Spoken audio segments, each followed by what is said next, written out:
Ever wish your kid would become a full-blown, mindless, rage-fueled robot with the IQ of a soggy Pop-Tart? Dreamt of transforming your sweet, well-raised child into a flag-burning, capitalism-hating, gender-fluid Che Guevara who can chant louder than they can spell economics? Well, we've got just the place for you, elite American universities. For the low, low price of $250,000 plus Soul, we'll take your bright, independent thinker and reprogram them into a shrieking activist who's emotionally allergic to facts and thinks the Constitution is just a colonizer's fanfic. That's right. With one semester in our luxury dorms, complete with emotional support, beanbags, and gluten-free outrage, you'll see your child trade reason for rage, logic for TikTok trends, and debate for shouting matches in a drum circle. And don't worry, they'll be fully equipped.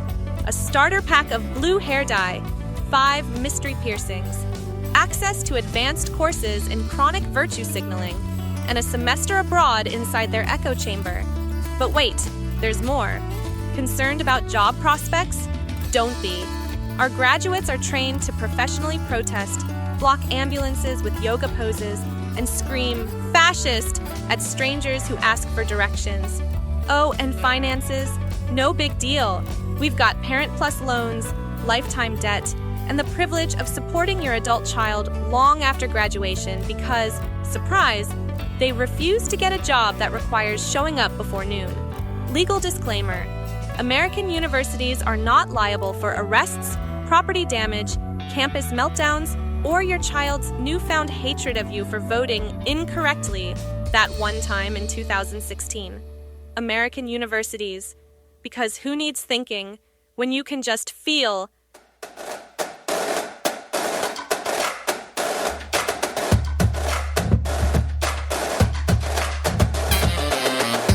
Place we ain't caring about your feelings here. Anytime, any place, you can feel it here. Steven Daniel out of space, so we clear the air. Any topic and it's safe, so just be prepared. Don't assume, keep it straight, we might keep it fair. Fuck the news, fuck a page, we gon' keep it real. If you tune in, then you sick for real. Fuck a Bluetooth, we took the red pill. Every image in the video, talk about it. Different views on the subject, we must talk about it. At the end of the day, we just talking, homie. Only me in the room, but it's like a party. Introducing Steven Daniel, author, artist, all around great fucking guy. Hello, out of placers. Guess who's back? Back again. Steven's back. Tell a friend. Or don't. I don't give a damn. Either way, I'm here. So where the hell was I? Let's just say I was trying to build a media empire and accidentally walked into a live-action episode of Shark Tank. Except the sharks bailed, and I was left holding a soggy business plan and a pile of unpaid invoices. If you were here since day one, you remember the chaos. One podcast, multiple segments, somehow covering pop culture, politics, and relationships, and random audio dramas. You all like variety, but here's the catch. The numbers, they were weird. Turns out, people just wanted to hear their favorite segments without playing Where's Waldo through my audio timestamps. And I get it, I'm the same way if I clicked on a video titled Man Fights Shark with a Frying Pan and it takes 30 minutes to get to the fucking shark, I'm out. Clickbait fatigue is real, my friends, just like black fatigue and the alphabet community fatigue. We're all exhausted from the entitlement and harassment because some folks never learn how to act in public spaces.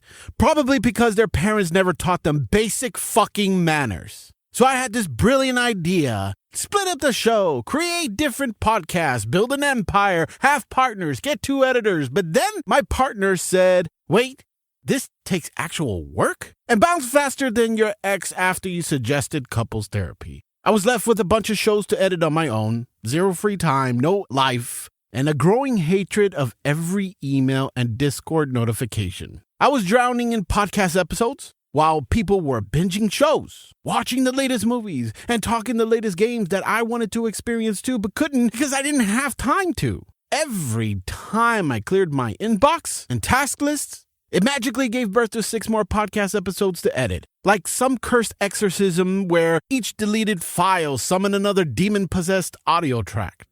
Eventually, I shut down half of them to breathe. But guess what? Still drowning, still no help, still no money, just me, my stress, and a whole lot of licensing and subscriptions to pay for. I was in the red for a long time. So I prayed for clarity, for peace, for an intern who actually knows what a deadline is, or a host that can stay within the time limit. And what did I get? The divine message. Let it go. Burn it down. Start over. Slower. Smarter. Time to get paid. So I did it. I hit the red button.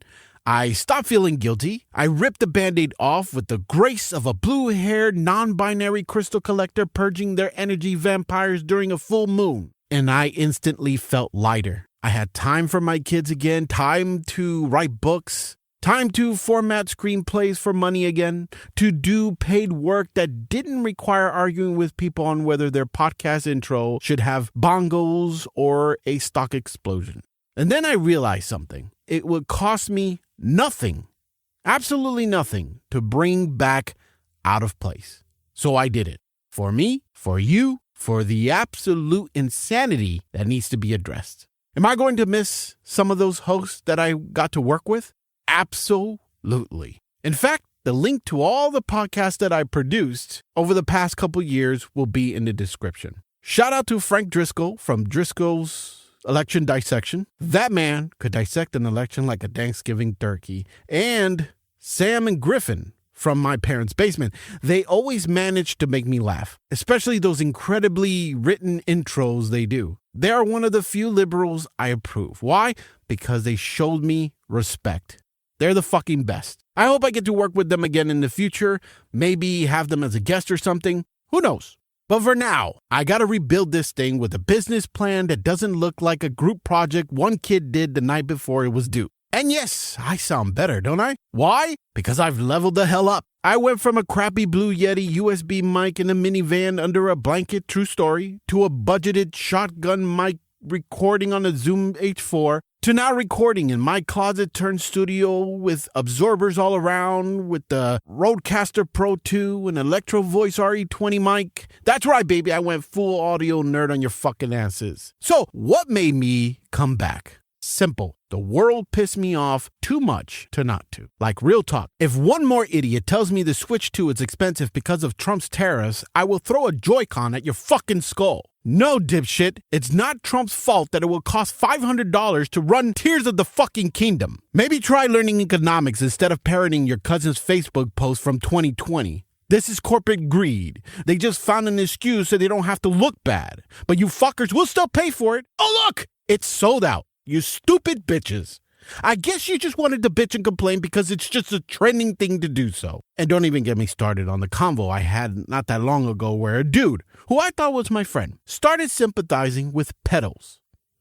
Pedos! Parroting Oprah's creepy talking points like she wasn't basically the spiritual auntie of Epstein Island. I was speechless. My wife had to hear all my rants. And now, so will you again. It's time to give her a break. Look, I'm tired of the far right. I'm tired of the far left. I'm tired of the culty conservative Karens and the emotional fragile lefty social warriors. Those of you who know me personally know that I'm in the middle, probably in the middle of Walmart at this time, watching everyone scream with no fucking clue what they're even arguing about. Take Elon Musk, for example. Back when I lived in California, everyone loved Elon. I thought he was a fucking idiot. But these lefties were throwing themselves at Teslas like they were a golden retriever chasing a tennis ball. You got preferred parking for owning one. At the zoo, at the mall, it was like a cult. I'm telling you, I saw Tesla owners getting closer parking than the fucking handicap. I couldn't believe it when I first saw it. These damn fucking Teslas were everywhere to the point that even my sons started loving these cars. They kept wanting me to take them to that Tesla dealership showroom or whatever the fuck you call it in that fashion mall in Newport Beach since we were about 10 minutes away. But then all of a sudden, guess what happens? Elon bought Twitter and then boom, he's the villain. The White House is a Tesla dealership. Shut the fuck up. I can't take this whiplash anymore. That's the kind of mindless, robotic, cult thinking that kills critical thought. Anyways, welcome back to Out of Place. What's the show gonna be? My ignorant take on politics, of course. Pop culture, where I review movies and talk games, parenting, marriage, respect, ridicule, real talk. And maybe some unhinged advice for those of you still attending every argument you weren't invited to. Now, before I wrap this up, a few of you had messaged me for the past couple of years I was gone saying, Steven, what do you think about insert trending topic bullshit here? First of all, thank you for assuming that I still gave a damn. You're right, I do, but only enough for some drive-by opinions. So instead of a 4-hour Joe Rogan-style podcast going through every fucking topic that I missed, I present you a limerick. Why a limerick? Well, we just covered this type of poem for my son's language arts class and thought it would be funny. If you're unfamiliar, a limerick is a short, funny poem with a bouncy rhythm, usually written by someone who ran out of patience but still wanted to throw shade creatively. Here's an example, one I just wrote starring your favorite orange-tinged cryptid. There once was a mogul named Trump, whose pose took a questionable slump. He cozied with war, gave Doge a roar, now Elon's just funding the jump. Oh, did I just offend you, Trump lover? Thought me bashing liberals meant you were safe? Well, I was all for that Doge shit until I realized that the Pentagon was never going to get audited and that the funding now was going to go to the military-industrial complex. Since Elon is a defense contractor as well, he was pretty much paying his fucking self. And now he's out of the White House. I guess we'll have to wait to see what happens. So how did I pick the topics for the limerick? Real high-tech research, people. No, I went on Google's AI search engine, typed in top trending topics for the past couple years, and bam, I got 50 things that popped up faster than Hunter Biden at a laptop repair shop. I picked quite a few of them. Sorry if I missed something super important to your identity. Complain to someone who cares. And fuck putting these things in chronological order. I don't have time for that. But anyways, here we go. The woke crowd once danced with a glow. Like disco, it dazzled the show. Now it's passé, like MySpace in May. Legacy news, just ratings of no.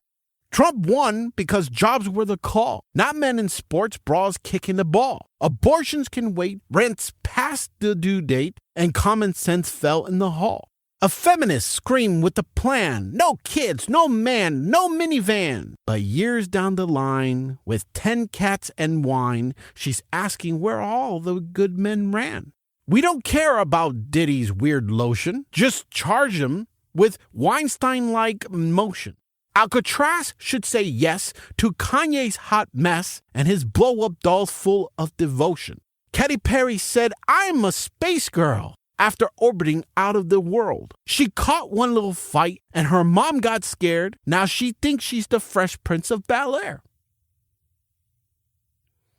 Biden looked ill on stage, but Jill's got that Weekend at Bernie's rage. Wheel him around, she said with a frown. Let's milk one more term from old age. Liberals love their Teslas before. Those Nazis scratch swastikas on doors. You say you're for peace, then torched it with grease. Self-hate has its own kind of wars. The rainbow waves proud in the breeze, but biology still holds the keys. To keep pride alive, it's straights who must strive. Stop yelling at the factory, please. They raged at white folks from South Africa while waving brown migrants through TSA. Selective offense with no common sense. Guess borders are fluid per day. Our food has 90 chemicals per dish, more than Polyjuice potion in a witch's fish. With a side of shoe glue and some plastic too, now you'll qualify for making a wish. Boeing keeps accidentally flying wrong. Don't ask questions or you won't live too long. Shoot yourself twice in the back if you're wise and leave a note that says just a sad song. Jojo Siwa came with a smirk and a strut, but folks said that's an act like a cut. Of Miley's old hair, the voice and the hair, new clone, same wrecking ball rut. Terrorists did great, deals were had, but you missed it all while calling Rachel Zegler bad. You were too busy to care, shaming her with flair, while China just took what we had. But Rachel Zegler said snow with a bite. Now Pascal's the next Disney night. She tanked her own throne, now he's in the zone, the fairest with Star Wars delight. DEI claimed to lift up the black, but hired white girls who couldn't even twerk back. Can't make it on OnlyFans, so they had new plans and got corporate jobs, the crack. The Dems had a plan, bold and new. Let's get men, they said with no clue. So they hired a troll, no charm or control. Now guys run like it's Dune Part 2. And there you have it. If you're still here, congrats. You just survived the most shittiest and controversial poem ever written. If you're a conservative, you're probably clutching your Bible and flag right now, wondering how I dared question your orange savior. And if you're a liberal, you're halfway through drafting a 14-paragraph Instagram story explaining why this episode gave you emotional hemorrhoids. You're welcome. Next episode, we are going to go full chaotic neutral as I break down my thoughts and wish list for GTA 6. Because nothing screams personal growth like running over pedestrians and robbing liquor stores for fun. And trust me, I've got opinions.